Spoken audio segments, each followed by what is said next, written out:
کیا ہے کہ جیسا کہ میں نے بہرحال درس میں بتایا کہ انسان کے لیے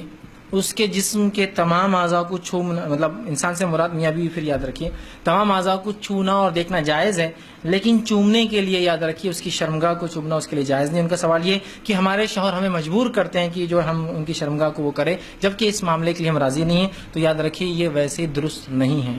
اس معاملے پہ ایک لمبی بحث وخواہ کی آپ کو ملیں گی، میں اس بحث میں نہیں جانا چاہتا ہوں، لیکن کچھ چیزیں اتنی واضح ہوتی ہیں جس پہ حرام حلال کے تعلق سے فتوے پوچھے نہیں جاتے ہیں، پوچھے نہیں جاتے ہیں۔ غیر موجودگی کے معنی ہر بار یہ نہیں ہوتا کہ وہ چیز درست ہے، پوچھے نہیں۔ جیسا کہ مثال کے طور پر اگر کوئی کہے پیخانہ حلال ہے یا حرام ہے، فتویٰ دیجیے اس پر، ایک کوئی ریٹرن ٹیکس دیجیے رسول اللہ سے کہ یہ سمجھ رہے آپ بات کو۔ تو جو چیز بٹ نیچرلی انڈرسٹوڈ ہے، جس کو بولنے کی ضرورت ہی نہیں ہے نا، مطلب آپ سمجھ رہے ہیں اس بات کو، بولنے کی ضرورت ہے کہ اس چیز کو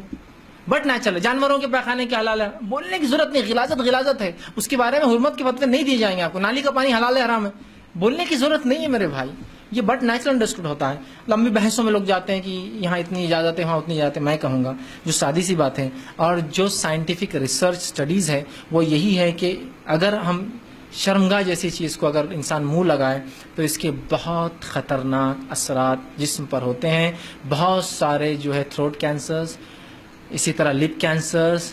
گنوریا بول کر ایک بیماری ہوتی جو آنکھوں میں، ویسے ہوتی تو شرمگاہ میں، لیکن آج کل لوگوں نے ایسے ایسے طریقے اپنا لیے، شرمگاہ سے نکل کسی کی آنکھوں میں ہو جا رہی ہے، کسی کے منہ میں ہو جا رہی ہے، کسی کانوں میں ہو جا رہی ہے۔ ٹھیک، یہ ایس ٹی ڈیز ہیں جو سیکشولی ٹرانسمیٹڈ ڈیسیزز ہیں، یہ بہت جلدی ٹرانسفر ہوتے ہیں اگر انسان شرمگاہ کو منہ لگائے تو لہٰذا ایسا کام کرنا آپ کے شوہر کے لیے جائز نہیں ہے۔ آپ ان کو سمجھائیے، آپ ان کو منائیے اور اس چیز کو ایکسپلین کیجیے۔ انہوں نے کہا کہ وہ میری لاکھ مطلب نہ چاہنے کے بعد بھی ایسا کرتے ہیں، تو آپ کی کراہت پہ انہوں نے عمل کرنا چاہیے۔ اور اس چیز کو دیکھیے، ایک چیز کبھی جائز ہوتی ہے لیکن اگر وہ پسند نہ کرے تو وہ بھی اسلام میں درست نہیں۔ جائز ہے لیکن ابھی دل نہیں ہے کسی کا تو بھی وہ درست نہیں ہے، تو اس طرح سے کرنا تو بالکل شرعاً درست نہیں ہے، تو لہٰذا آپ ان کو روکے، ان کو ٹوکے۔ لیکن بہرحال پھر بھی اگر آپ مجبور کر دی جائے تو مختلف طریقے آپ کے پاس ہے، آپ اس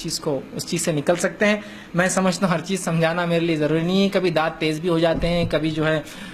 کچھ بھی ہو سکتا ہے، بہرحال تو اسے بھی چاہیے کہ احتیاط کرے، بہرحال مطلب انسان ہے، ہوتا ہے کبھی، بہرحال تو آپ زیادہ ہوشیار ہے۔ کسی نوکر کو اگر زیادہ کام دیا جائے تو وہ کیا کرتا ہے نا، معلوم نا، کبھی چیز کو پھینک دیتا ہے، تو آئندہ بولتے ہیں اس کو زیادہ مت دو، پھینک دیتا ہے۔ تو یو ہیو آپ کے پاس بہت سے راستے ہیں، اگر نکلنا چاہے تو بہرحال بہت چیزیں ہیں، بہرحال آپ کوشش کریں تو کیا کچھ